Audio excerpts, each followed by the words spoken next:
اعوذ باللہ من الشیطان اللعین الرجیم بسم اللہ الرحمن الرحیم وبہ نستعین وصلی اللہ علی محمد وآل بیتہ الطاہرین اللہم صلی علی محمد وآل محمد وعجل فرجہم۔ طلاب عزیز، ہم نے گزشتہ درس میں جہاد کے لغوی اور اصطلاحی معنوں کو عرض کرنے کے بعد اس کے متعلق عرض کیا تھا کہ جہاد کی فضیلت کیا ہے اور جہاد کی حیثیت کیا ہے۔ اس سلسلے میں ہم نے آپ کی خدمت اقدس میں آیات قرآنی کو بھی پیش کیا اور ہم نے اس کے ساتھ ساتھ میں احادیث پیغمبر صلی اللہ علیہ وآلہ وسلم کو عرض کیا، اور گفتگو شروع ہوئی تھی کہ جہاد مختلف اقسام پر محیط ہے۔ ہم نے اشاعتاً کہا تھا کہ جہاد کی 4 قسمیں ہوتی ہیں، جس میں پہلی قسم کے متعلق ہم نے بیان کی خدمت اقدس میں کیا، وہ اقسام سے گفتگو شروع جہاد المشرکین ابتداءً، مشرکین کے ساتھ میں ابتدائی جہاد جو ہے یہ بھی جہاد کی اقسام میں سے پہلی قسم ہے۔ کیوں کیا جائے؟ لدعائہم الی الاسلام نے اس بات کو عرض کیا تھا۔ مزید گفتگو ہم شروع کرنے کے لیے پھر وہ اقسام سے گفتگو شروع کر رہے ہیں۔ کتاب آپ کے اسکرین پر ہے، جو بات سمجھ میں نہ آئے ہم سے آپ بسلسلہ میسیج وغیرہ جس طرح بھی چاہے فون کر کے بھی آپ دریافت کر سکتے ہیں۔ آئیے، کتاب آپ کے اسکرین پر ہے۔ وَهُوَ أَقْسَامُ جِهَادُ الْمُشْرِكِينَ ابْتِدَاءً لِدَعَائِهِمْ إِلَى الْإِسْلَامِ وَجِهَادُ مَنْ يَدْهَمُ عَلَى الْمُسْلِمِينَ مِنَ الْكُفَّارِ بِحَيْثُ يَخَافُونَ۔ جناب علی، گفتگو ہماری اس منزل کے اوپر ہوتی ہے کہ جہاد کی کتنی قسمیں ہیں۔ ہم نے گزشتہ درس میں اس بات کو عرض کیا تھا کہ جہاد مختلف اقسام کو رکھتا ہے، اور مراد یہاں پہ یہ ہے کہ جہاد جو ہے وہ اس منزل کے اوپر 4 قسمیں جہاد کی ہوتی ہیں۔ پہلی قسم جہاد المشرکین ابتداءً لدعوتہم الی الاسلام، یہ جملہ استعمال کیا ہے مصنف علیہ الرحمٰن نے، یعنی مشرکین کے ساتھ جہاد کرنا، ابتداءً جہاد کرنا۔ کیوں جہاد کرنا؟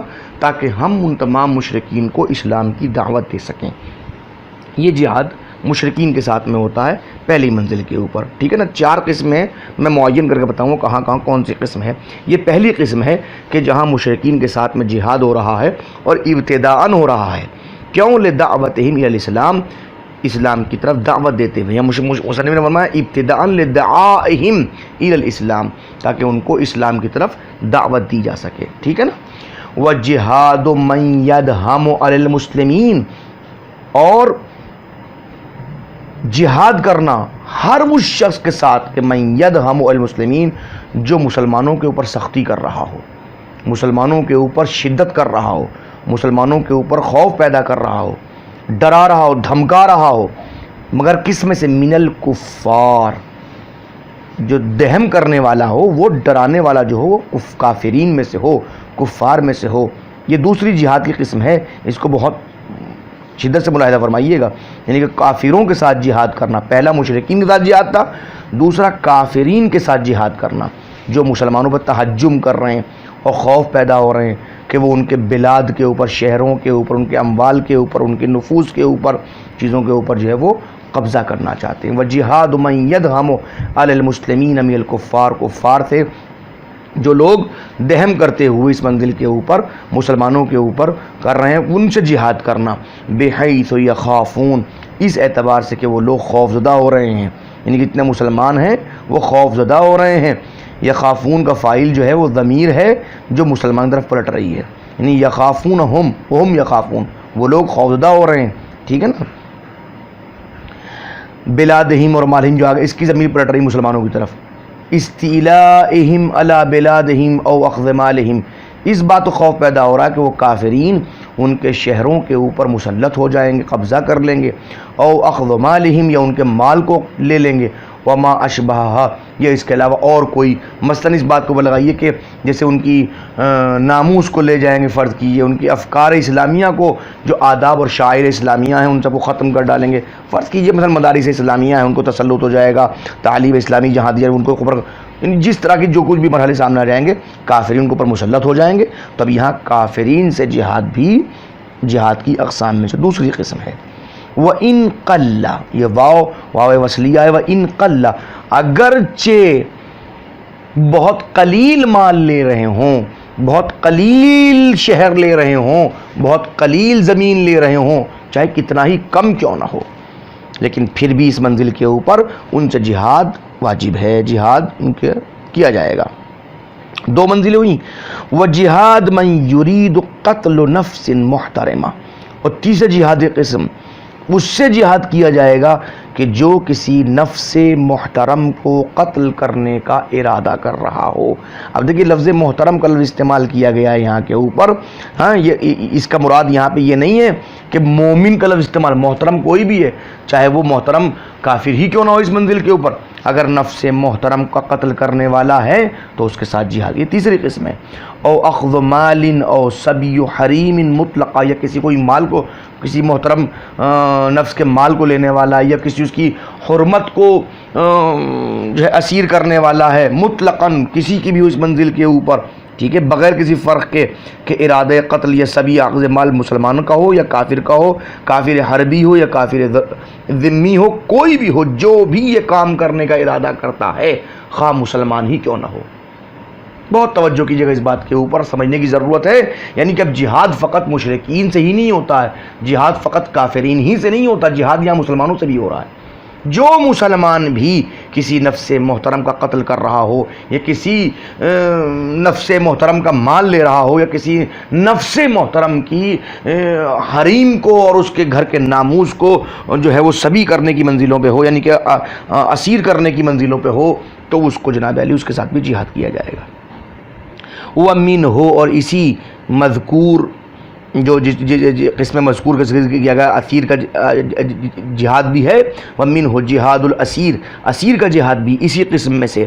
بین المشرکین، وہ اسیر جو مشرکین کے درمیان میں رہ کے اسیری کی زندگی بسر کر رہا ہے. للمسلمین، مسلمانوں کے لیے. دافعاً عن نفسہ، جو اپنے نفس سے دفاع کرتے ہوئے جہاد کر رہا ہے. ٹھیک ہے نا، جو انسان بھی نہیں کہ اسیر کا جہاد مسلمانوں کے درمیان میں ہے جو اپنے نفس سے دفاع کرتے ہوئے کر رہا ہے، وہ نفع کفار کے لیے یا مسلمانوں کے ضرر کے لیے جہاد نہیں کر رہا ہے، بلکہ اپنے نفس کے دفاع کے لیے مشرکین کے درمیان میں رہ کے جہاد کر رہا ہے. وَرُبَّمَا أُطْلِقَ عَلَى هَذَا الْقِسْمِ الدِّفَاعُ عَلَى الْجِهَادِ. اب یہاں پہ شہید ثانی فرماتے ہیں کہ ممکن ہے کہ اس قسم کے اوپر جو اسیر کا جہاد ہے اس کے اوپر آپ دفاع کے لفظ کو اطلاق کریں، آپ دفاع کے لفظ کو استعمال کریں، آپ لا الجہاد، جہاد کو نہ ہو. اس کی وجہ کیا ہے؟ اس کی وجہ کیا ہے؟ اس کی وجہ یہ ہے کہ خاص طور پہ جب دفاع اور جہاد کے لفظ کا اطلاق دیکھیں گے تو معلوم ہو جائے گا. مثلا میں بتاؤں گا خدمت میں، پہلی منزل پہ یہ ہے کہ احکام شہید کا کبھی بھی اس انسان کے اوپر جریان نہیں ہوتا کہ جو مقام دفاع میں قتل ہو جائے.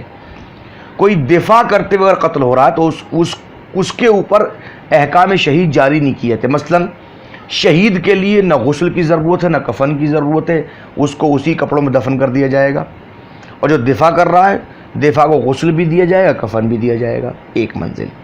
دوسری منزل، اگر کہیں غنیمت حاصل ہوتی ہے تو جو انسان دفاع کر رہا ہے اس کو کہیں بھی غنیمت میں شریک نہیں کیا جائے گا، لیکن اگر کوئی جہاد کر رہا ہے اور غنیمت حاصل ہوا تو اس کو اس انسان کو جو ہے وہ غنیمت میں شریک کیا جائے گا.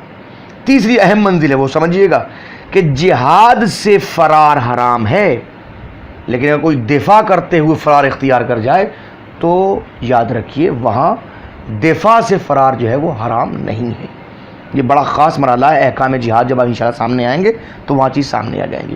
تو فرما رہے ہیں اس منزل کے اوپر شیخ ثانی ربما اطلق علی هذا القسم الدفاع لا الجہاد، ممکن ہے کہ اس قسم کے اوپر لفظ دفاع کا اطلاق کریں آپ، جہاد کا اطلاق نہ کریں. وہو اولا، پھر فرماتے ہیں کہ ہاں یہ بات بہتر بھی ہے. ربما کا استعمال کرنے کے بعد کہا وہو اولا، یہ بات بہتر بھی ہے کہ آپ اس کے اوپر جو ہے وہ آپ لفظ دفاع کا اطلاق کریں، لفظ جہاد کا اطلاق نہ کریں. وجہاد البغاة علی الامام، اور باغیوں کے ساتھ جہاد. چوتھی قسم ہے جو جہاد کی اقسام میں سے ہے کہ جو انسان بھی بغاوت کر رہا ہے امام کے اوپر، امام موجود ہیں اور امام کے اوپر بغاوت کر رہا ہے تو اس کے اوپر بھی، اس سے بھی جہاد جو ہے وہ واجب ہے. جہاد کی اقسام میں سے ہے باغیوں کے ساتھ جہاد کرنا جو امام کے اوپر ہو. ٹھیک ہے نا. اب بغات لفظ باغی کی جمع ہے، اور یاد رکھیے 3 فرقے ہیں، ایک ناقصین ہے، ایک قاسطین ہے اور ایک مارقین ہے.